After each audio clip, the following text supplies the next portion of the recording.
আসসালামু আলাইকুম। কেমন আছেন সবাই বন্ধুরা? আশা করছি খুব ভালো আছেন। শান্তির ব্লগ অ্যান্ড রান্নায় জানাই সবাইকে স্বাগত। আবারও চলে এলাম আপনাদের মাঝে। আজকে আমি করে দেখাবো আলুর কিমা। তো চলুন রেসিপিটা শুরু করি। আমি এখানে আলু কেটে নিয়েছি 3টে, এরকম বড় সাইজের। এটাকে খোসা ছাড়িয়ে ভালো করে পরিষ্কার করে ধুয়ে নিয়েছি। এরপর এটাকে একটা প্রেসার কুকারে দিয়ে দিয়েছি, আর এটা আমি সেদ্ধ করে নিয়েছি। এরপর আলুটাকে আমি একটা ম্যাশার দিয়ে ম্যাশ করে নেব। আপনারা চাইলে এটাকে হাত দিয়েও করে নিতে পারেন, তবে আলুটা বেশ গরম আছে, তার জন্য আমি এরকম একটা ম্যাশার নিয়েছি। এটাকে ম্যাশ করে নেব। আর এটাকে আমি খুব বেশি ম্যাশ করব না, কারণ একটু গোটা গোটা থাকবে। এই অবস্থায় এটাকে আমি রেখে দেব। তো আলুটা বেশ গরম আছে, ওই জন্য আমি এখন হাত দিতে পারছি না। আপনারা এই কাজটা হাত দিয়েও করতে পারেন। তো এটা আমার ম্যাশ করা হয়ে গেছে। দেখুন এরকমভাবে, মানে কিছুটা গোটা থাকবে আর এরকম কিছুটা ম্যাশ করে নিয়েছি এভাবে, মানে পুরোপুরি এটাকে ম্যাশ করিনি। এরপর আমি এখানে একটা মশলা রেডি করে নেব। আমি এখানে একটা ছোট বাটি নিয়েছি, এর মধ্যে আমি দিয়ে দিলাম 2 চামচ তেল। এই তেলের মধ্যে আমি দিয়ে দেবো এখানে মশলা। এখানে আমি নিয়েছি লঙ্কা গুঁড়ো 1 চামচ, হলুদ গুঁড়ো 1 চামচ, জিরে গুঁড়ো 1 চামচ, আর নিয়েছি ধনে গুঁড়ো 1 চামচ। তবে কিন্তু চামচের পরিমাণটা বেশি বড় না, ছোট চামচ। মশলাগুলো আমি তেলের মধ্যে দিয়ে দেব।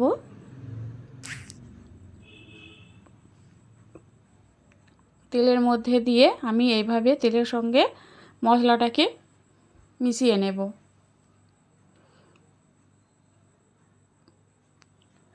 তো এটাকে আমি মিশিয়ে নিয়েছি। এরপর এদিকে আমি একটা কড়াই বসিয়ে দিয়েছি। কড়াইটাকে খুব ভালো করে গরম করে নিয়েছি।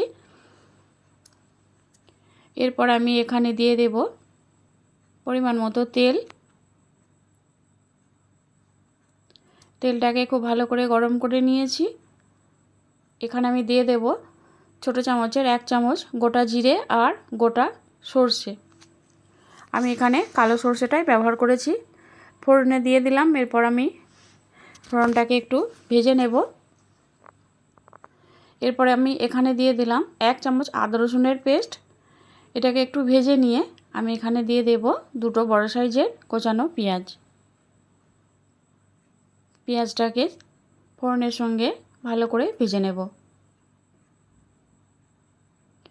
বন্ধুরা, এই রেসিপিটা খুবই চটজলদি হয়ে যায় আর খুব কম উপকরণে। দিয়ে দিলাম অল্প একটু নুন, যাতে পেঁয়াজটা তাড়াতাড়ি নরম হয়ে যায়। এইভাবে বেশ কিছুক্ষণ ধরে পেঁয়াজটাকে ভেজে নিলাম। এরপর আমি এখানে দিয়ে দেব একটা বড় সাইজের টমেটো কুচি। টমেটো আর পেঁয়াজটাকে বেশ কিছুক্ষণ ভেজে নেব। আবার একটু লবণ দিয়ে দিলাম।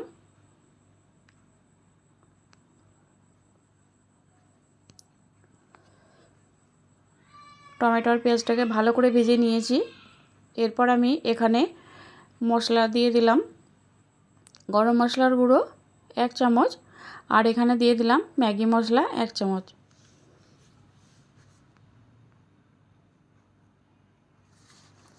মশলাটাকে আমি ভেজে নিয়েছি। আর এখানে যে তেলের উপরে মশলাটা আমি রেডি করে রেখেছিলাম, এটা আমি এর মধ্যে দিয়ে দিলাম সবগুলোকে। এরপর আমি এগুলোকে কষিয়ে নেব। দেখুন পেঁয়াজ আর টমেটোটা অনেকটাই নরম হয়ে গেছে। এইভাবে করে বেশ কিছুক্ষণ ধরে আমি এটাকে কষিয়ে নেব। মশলাটা যদি লেগে যায় বা পুড়ে যায় সেরকম অবস্থায় থাকে, একটু অল্প করে 2 চামচ পানি দিতে পারেন এখানে। আর এখানে আমি দিয়ে দেব 1 চামচ কাশ্মীরি লঙ্কা গুঁড়ো, এটা কালারের জন্য দিলাম। আর এখানে দিয়ে দিলাম কাসুরি মেথি।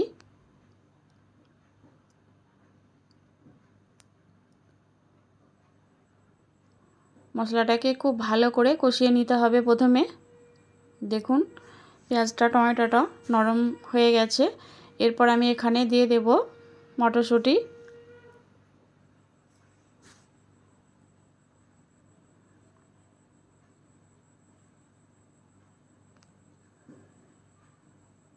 এটা একটু কষিয়ে নেব। তো দেখুন এটা আমার মশলাটা কষানো হয়ে গেছে আর এর থেকে তেল ছাড়তে শুরু করে দিয়েছে। বন্ধুরা কালারটা দেখুন কত সুন্দর এসেছে। এরপর আমি এখানে যে আলুটা ভেঙে রেখেছিলাম সেটা আমি এর মধ্যে দিয়ে দিলাম। এরপর এর সঙ্গে খুব ভালো করে আমি নেড়েচেড়ে মিশিয়ে নেব।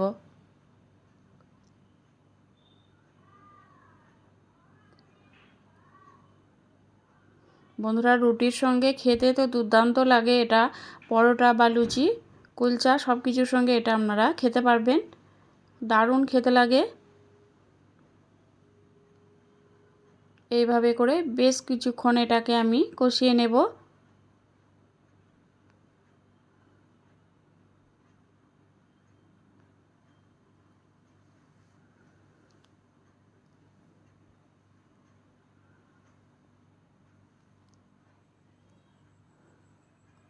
এরপর আমি এখানে দিয়ে দেব পানি। আমি এখানে 1 কাপের মতো পানি দিয়ে দিলাম।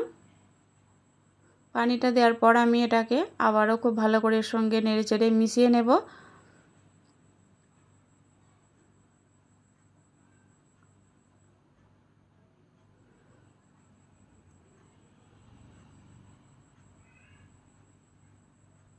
এরপর আমি এটাকে ফুটতে দেব।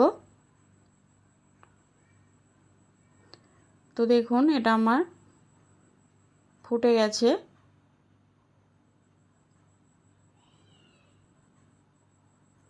এর থেকে আর বেশি ফোটাবো না, কারণ এটা আরও জমে যাবে।